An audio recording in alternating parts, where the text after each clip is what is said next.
Welcome to this Tuesday evening Sunset News.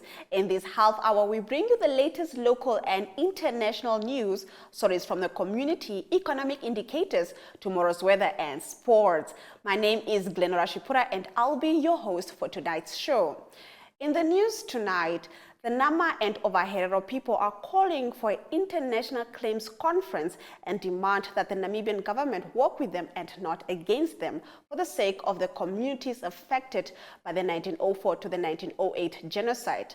A statement issued by the chief, Petrus Koper, of the Nama Traditional Leaders Authority, NTLA, and Professor Mushinde Kashiwa, on behalf of the Ovaherero Traditional Authority, OTA, said, President Hage Geingob mistakenly believes the impasse only lies in the quantum offered. Germany last year apologized for the Nama and Ovaherero genocide and offered $18.4 billion for reconstruction. However, affected communities have rejected this amount as an insult. Now, in our next story, as the ruling party reflects on its 62nd birthday, some of the party veterans argue that it has deviated from the party ideals laid down 6 decades ago and has instead become a haven for opportunities and riddled with corruption. Party stalwart and former Prime Minister Nahas Angula said SWAPO was founded on the crucibles of solidarity and social justice, but the worlds have changed drastically in the last 30 years, and solidarity seems to have become an afterthought to SWAPO policies. SWAPO's birthday comes at a time when 2 of its Central Committee members and former cabinet members are incarcerated for the biggest corruption scandal this country has witnessed, the so-called Fishrot bribery scandal. Now, in our next story, the Namibian International Energy Conference 2022 is due to start tomorrow, the 20th April 2022. Its host, Rich Africa Consultancy, announces on the internet. With the endorsement of the Namibian government, Rich Africa successfully hosted 3 editions of the conference and has attracted more than 800 participants. The event has been supported and sponsored by leading institutions such as BP, Shell, Tullow Oil, ExxonMobil, Deloitte, PGS, Namcor, PwC, Namport, Samsung, and Nampower. When looking at this year's event, which has repeatedly been propagated by the Ministry of Mining and Energy as an event that will attempt to find a good energy mix as well as to strategize the transition from traditional to renewable energies, it now turns out that 11 of the 13 main sponsors are well-known fossil fuel producers, with only 1 company being involved in alternative energy. While a law firm completes the list, it essentially seems to be a gas and oil industry convention after all. Now, in our next story, the Ministry of Works and Transport has entered into a memorandum of understanding with the Environmental Investment Fund, IEF. They aim at mitigating the severe impact of climate change in the Kunene region by committing towards the development of an early warning system that will save both money and livelihoods. After years of intense drought in the Kunene region, the MWT and IEF, in collaboration with the telecommunication enterprise, MTC, have procured 4 automatic weather stations at a cost of 800,000 Namibian dollars. Droughts that occurred between 2012 to 2018. In that year, the region lost its carrying capacity of livestock by more than half. The region also lost more than 40,000 livestock due to prolonged drought. So it's no secret that the region, Kunene region, needs special approach towards climate change and addressing the impacts thereof. About 70% of the residents in that region are natural resource reliant, of the 84,000 inhabitants. And all these people have been affected by the prolonged droughts and hence urgent actions. Well, we hope to see more from such conferences.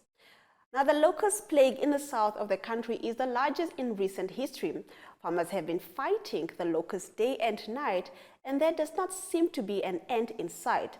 Some of the swarms are now south of Marienthal, and there are fears that they will reach the HADAP scheme farmers. The deputy chairman of Russia's Council Committee on Foreign Affairs, Andrew Klimov, on Friday held a Zoom conference with more than 50 journalists from all over Africa.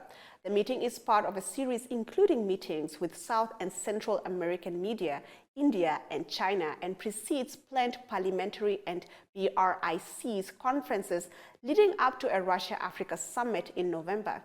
Klimov says Western media is being manipulated by special forces from America, Britain, and other NATO members, as well as countries that support the American mandate, such as the Ukraine.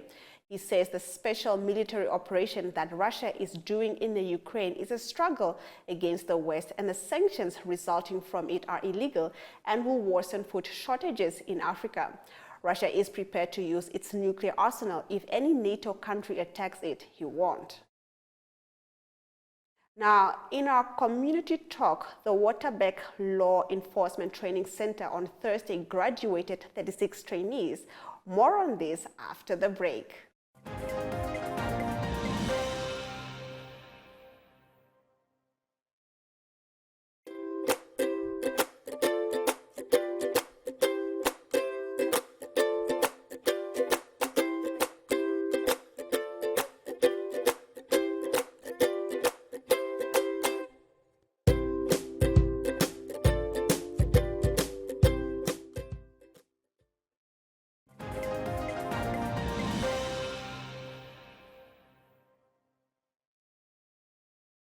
Welcome back to Sunset News. Let's take a look at our community talk. Now, the Waterberg Law Enforcement Training Center on Thursday graduated 36 trainees in various wildlife crime prevention courses. According to the Executive Director of the Ministry of Environment, Forestry and Tourism, Theophilus Ngihitila, the trainees will be dispatched to different stations across the country, and they are now part of the Wildlife Protection Services within the Directorate. And so Amwele was there. Let's take a look. Enforcement Training Center of the Ministry of Environment, Forestry and Tourism. This specific center is built to offer training to Wildlife Protection Service staff members and the new recruits. As you can see, today we have our first historic training that has been concluded here at the center. We had the intake of about 36 trainees that graduated here today, and they will be dispatched and deployed at various stations across the country, and they are part and parcel of Wildlife Protection Service within the Directorate of Parks and Wildlife. So in fact, they have been equipped in basic training when it comes to law enforcement, when it comes to poaching, the first scene, also when it comes to how to handle poachers once they are arrested, and the many other disciplines that they have undergone. You said this is the first ever. My name is Karen Knott, and I'm one of the instructors. This group started last year in October in Amaruru, and today we've seen them graduate at Waterberg. We've had several instructors doing different modules with them, and it's been really exciting to see the progress in their individual progress, but also as a group that we have so much potential. There are some very, very good individuals with regard to anti-poaching, with regard to some of the legal procedures, the field work, the teamwork.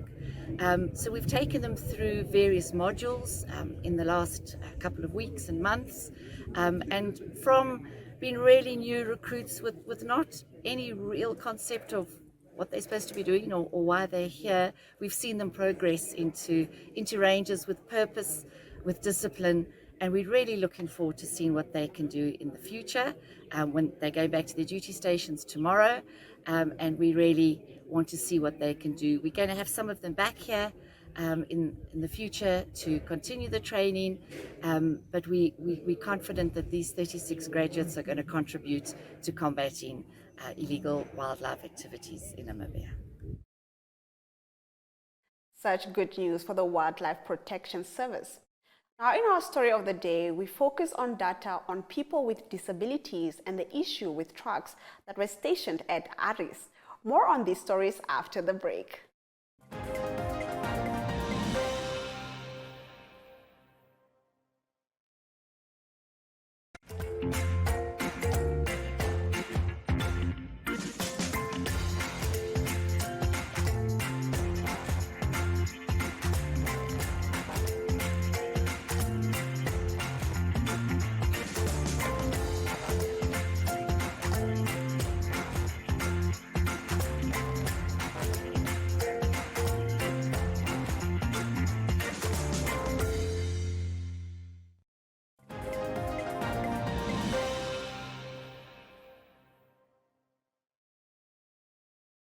Welcome back. Let's take a look at our stories for the day. The NFPNDN and the GIZ are working together to make sure that data on people with disabilities in the country is available to plan for and implement to development interventions. Let's take a look at this video. If persons with disabilities are not counted, they don't count. Persons with disabilities are among the most marginalized groups worldwide. This also applies to the collection of data and knowledge about persons with disabilities, especially in countries of the Global South. Despite the explicit requirements of the United Nations Convention on the Rights of Persons with Disabilities, Article 31, and the Sustainable Development Goals, Goal 17, there are still large data gaps regarding persons with disabilities. This hinders the planning and implementation of political and developmental intervention for the implementation of the United Nations Convention on the Rights of Persons with Disabilities, as well as the Sustainable Development Goals. Ensuring that persons with disabilities are not left behind requires the routine collection of consistent data on the functional status of the population, the characteristics of persons with disabilities, and whether those with disabilities are fully participating in society. This requires that indicators such as those agreed for monitoring the SDGs are disaggregated by disability status. Without disability data, the progress of disability inclusion cannot be measured or steered. The BMZ and the German federal government have explicitly and implicitly committed themselves to improving the data situation of people with disabilities and the use of this data in the partner countries. For that reason, the German International Development Corporation and the National Federation of People with Disabilities in Namibia have formed a partnership to raise awareness about the importance to collect disability disaggregated and gender-specific data by means of a media awareness raising campaign. The campaign aims to sensitize persons with disabilities on the importance to provide information about the circumstances and situations. Yolanda Nell checks out why a number of trucks were stationed across from the Natis weighbridge at Aris. Let's take a look. Motorists coming to Windhoek from the south thought there were issues at the Natis weighbridge at Aras after a total of 19 trucks were seen standing at the roadside early on Tuesday morning. The truck drivers were busy loading stones. According to one of the drivers, they didn't load over the Easter weekend, and that is why everyone was waiting in line to load. No issues with the Natis weighbridge were reported, and everything there is in working order. A staff member at Natis also confirmed that they are loading stones across the street. In economic news after the break, we zone in on house prices in Namibia moderating downwards. Stay with us.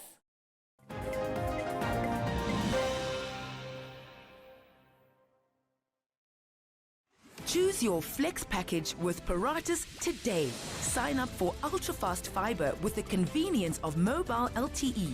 That's 2 products in one bundle. It's new, it's one bill, and you can stay connected in more than one location. For more information, visit paratus.africa/NA. Always prepared. Paratus.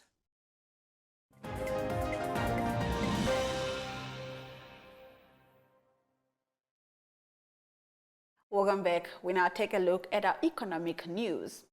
The First National Bank FNB Residential Property Price Index posted a 12-month average growth of 7.1% at the end of 2021 from 10.4% at the end of the prior quarter and 4.6% over the same period of 2020.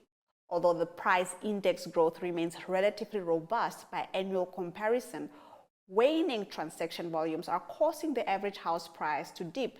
As such, the national weighted average house price ended the year 2021 at 1,181,225, down from 1,240,943 Namibian dollars in 2020. Now let's take a look at our economic indicators. The Namibian dollar is up next to the British pound. It held its ground next to the euro and the Chinese yuan, but is down next to the US dollar. Capricorn Investment Group and Letshego Holdings stocks are down by 3.90% and 0.40% respectively.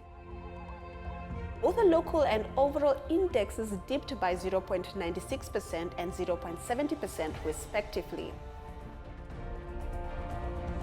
All major commodities are down with the exception of Brent crude oil, which is up by 1.02%. After the break, we take a look at the weather predictions. Do stay with us.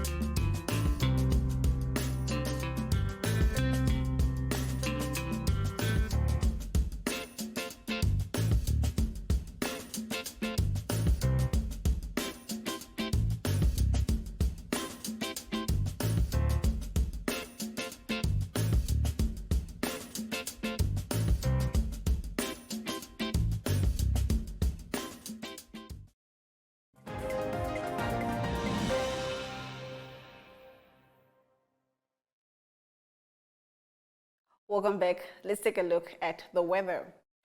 Open skies grace Enhana, which is the hottest in the country with a maximum of 37 degrees, while Tsumeb is partly cloudy with a minimum of 15 degrees. Henties Bay, Swakopmund and Walvis Bay can expect sunny conditions with a minimum temperature of 17 degrees projected. In the international news slot, we talk about the slimmering tensions in Jerusalem. Stay with us.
Welcome back to Sunset News.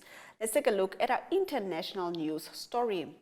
Israel shot down a rocket fired from Gaza Strip on Monday, the Israeli military said, the first such attack in months as tensions over a Flashpoint Jerusalem shrine drew angry pro-Palestinian rhetoric from Jordan and US mediation efforts.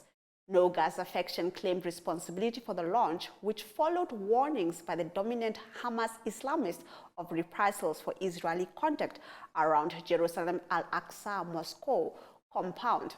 Within hours, Israeli airstrikes hit camps used by Hamas and another Gaza faction, Palestinian sources said. Now, the military said one target was an arms manufacturing site. No one was hurt. Since Friday, Al-Aqsa, also referred by Jews as a vestige of two ancient temples, has seen confrontations between Palestinians, stone throwers, and Israeli riot police recalling violence that helped fan a Gaza war 1 year ago. Palestinians accuse Israel of encroaching at Al-Aqsa during the Muslim holy month of Ramadan. Israel says Palestinian protesters seek to disrupt Muslim prayer for political ends and to prevent visits by Jews who are now celebrating Passover. The tensions complicate Israel's security ties with Jordan, which is a custodian of Al-Aqsa and has a Palestinian majority. In sports news after the break, we'll be focusing on football, volleyball, cycling, and rugby news and the results. Stay with us.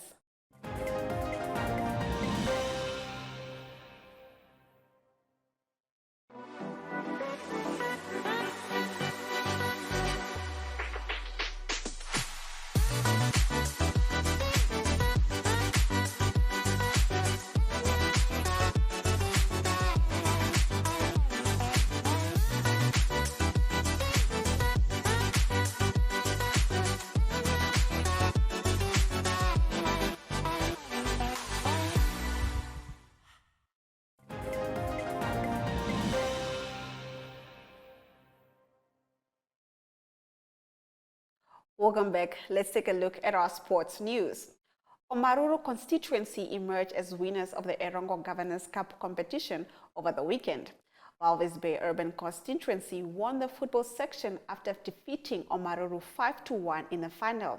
Arandes constituency won the volleyball section after beating Karibep constituency by 2-1, while the Sokomon constituency took top honors in the netball finals against Omaruru constituency 59-29.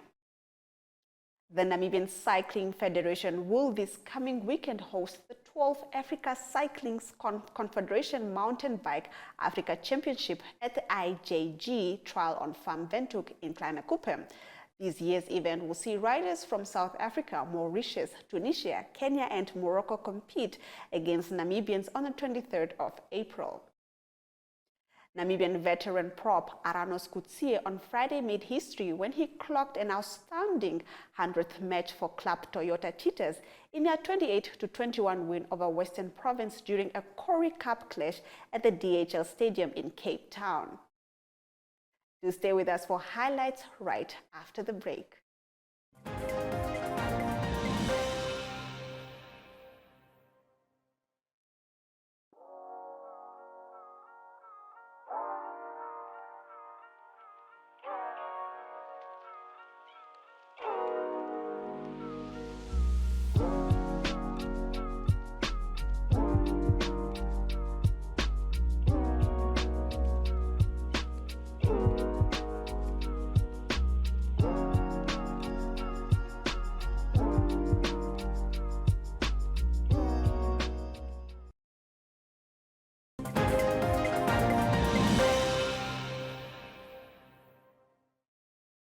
If you didn't get a chance to catch our top stories tonight, here are some of the highlights. As the ruling party reflects on its 62nd birthday, some of the party veterans argue that it has deviated from party ideals laid down 6 decades ago and has instead become a haven for opportunists and riddled with corruption. Party stalwart and former Prime Minister Nahas Angula said SWAPO was founded on the crucibles of solidarity and social justice, but the wheels have changed drastically in the last 30 years.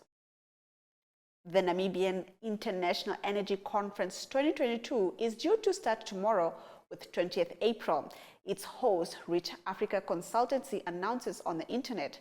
With the endorsement of the Namibian government, Rich Africa successfully hosted 3 editions of the conference and has attracted more than 800 participants.